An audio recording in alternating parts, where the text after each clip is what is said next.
আজকে হঠাৎ করে আমাদের দুই বোনের ইচ্ছে হলো বাবাকে স্পেশাল কিছু রান্না করে খাওয়াবো। তাই আমরা দুই বোন মিলে ভাবতেছিলাম যে আসলে কি রান্না করা যায়, কি রান্না করলে বাবার কাছে বেশি ভালো লাগবে খেতে। হুট করে প্ল্যান করলাম যে চিকেন দিয়ে কিছু বানাবো, যেহেতু বাবা রাতে রুটি খায়, রুটি দিয়ে চিকেন দিয়ে যেন মজার করে খেতে পারে সেরকম একটা রেসিপি বানাবো। তো চলুন আজকে আমি কি রেসিপি বানিয়েছিলাম সেটা শেয়ার করি। ফার্স্টে এখানে মুরগির মাংস নিয়ে নিলাম, এরপর এটার মধ্যে আদা বাটা আর রসুন বাটা দিয়ে দিলাম। যদিও এটা নাম আমি জানি না, কিন্তু মনে হচ্ছে চিকেন চাপের মতো কিছু একটা বানাচ্ছিলাম, মানে হুট করে প্লেন হলো আর হুট করে বানিয়ে ফেললাম। এখানে দিয়ে দিলাম হলুদের গুঁড়া, এরপর দিয়ে দিলাম শুকনা মরিচের গুঁড়া, ধনিয়া গুঁড়া, জিরা গুঁড়া, স্বাদ মতো লবণ, আর লবণটা আপনারা একটু দেখে নেবেন। আর এখানে দিয়ে দিলাম পরিমাণ মতো সয়া সস, এলাচ, দারচিনির গুঁড়া, আর এখানে চিকেনের একটা মশলা দিয়ে দিচ্ছিলাম। এইখানে 2 চা চামচের মতো চিকেনের একটা মশলা দিয়ে দিলাম, এটা বাসায় ছিল এই জন্য ভাবলাম যে এটা দিয়ে কাজ করা যাবে। এরপর এটার মধ্যে কুচি কুচি করে কেটে রাখা কাঁচামরিচ আর এই পেঁয়াজগুলো আমি পরে দিব। এখন এটাকে ভালো করে মিক্স করতে হবে।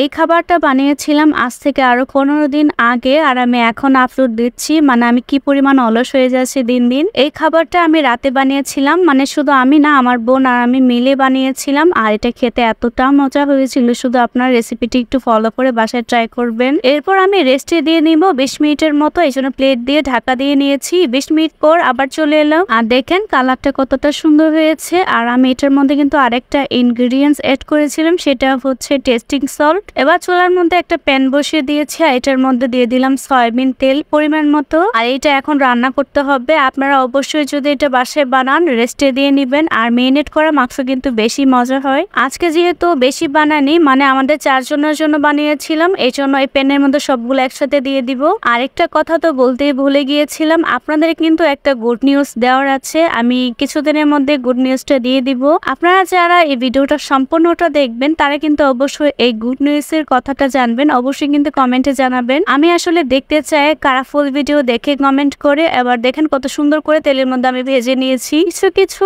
আপু এবং ভাইয়েরা অনেকে দেখি যে ভিডিও সম্পূর্ণ না দেখে কমেন্ট করেন, এতে কি আপনারা আমাকে বোকা বানাতে পেরেছেন? আপনারা তো আর ফেসবুকে বোকা বানাতে পারবেন না যারা বেশি কমেন্ট করে বা ফুল ভিডিও দেখে কমেন্ট করে। ঠিক তাদের ভিডিওগুলো কিন্তু ফেসবুক ফর ইউতে দেয়, আপনার ভিডিও কিন্তু ফর ইউতে যাবে যদি আপনি অন্যের ভিডিও বেশি করে দেখেন আর সুন্দরভাবে একটা কমেন্ট করে আসেন। চিকেনগুলো আমি এক সাইডে রেখে এটার মধ্যে দিয়ে দিলাম হচ্ছে পেঁয়াজ। এবার পেঁয়াজগুলোকে আমি ভালো করে একটু লাল লাল করে ভেজে নেব। এভাবে লাল লাল করে ভেজে নিলে কিন্তু সুন্দর একটা ফ্লেভার আসছে। আর এটার মধ্যে আমি দিয়ে দিলাম টমেটো সস, আর যে মশলাটা লেগেছিল সেটার মধ্যে পানি এড করে দিয়ে দিলাম। এবার মিডিয়াম আছে কিছুক্ষণ এভাবে নাড়াচাড়া করতে হবে। আর দেখেন কালারটা কতটা সুন্দর হয়েছে, শেষে কিন্তু একদম খয়েরি কালার আসবে। অনেকে চিকেন এভাবে রান্না করলে সরিষার তেল ইউজ করে, আর আমাদের বাসায় কেউ সরিষার তেল খায় না। এভাবে এই চিকেনটাকে এভাবে কিছুক্ষণ নাড়াচাড়া করে একদম ভাজা ভাজা করতে হবে, আর ঠিক এরকম একটা কালার আসবে। কালারটা কতটা সুন্দর হয়েছে তাই না?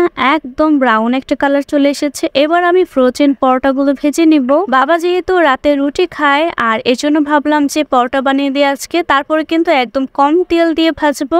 আমার বোন যখন এভাবে পরোটাগুলো ভাজতেছিল তখন দেখলাম যে তেলটা বেশি হয়ে গেছে। এবার দেখেন কিভাবে পরোটা থেকে তেলটা সরিয়ে নিব আমরা।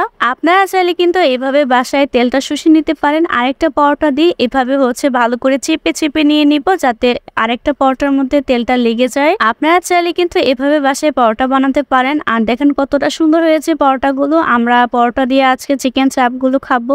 আমি আসলে জানি না আজকে রেসিপিটির নাম কি দেওয়া উচিত, আপনারা জানলে কিন্তু অবশ্যই আমাকে কমেন্টে জানিয়ে দিবেন। আপনাদের সাথে গল্প করতে করতে আমাদের পরোটা আর হচ্ছে চিকেনের আইটেমটা একদম রেডি। এবার হচ্ছে সার্ভ করে নিয়েছি, এবার খাওয়ার পালা। বাবার কাছে খেতে অনেক বেশি ভালো হয়েছিল, বাবা বলেছে 100 থেকে নাকি 100ই পাবো আমরা। আপনাদের কাছে ভালো লাগলে অবশ্যই ভিডিওটা শেয়ার করে দিবেন। Thanks for watching, take care and আল্লাহ হাফেজ।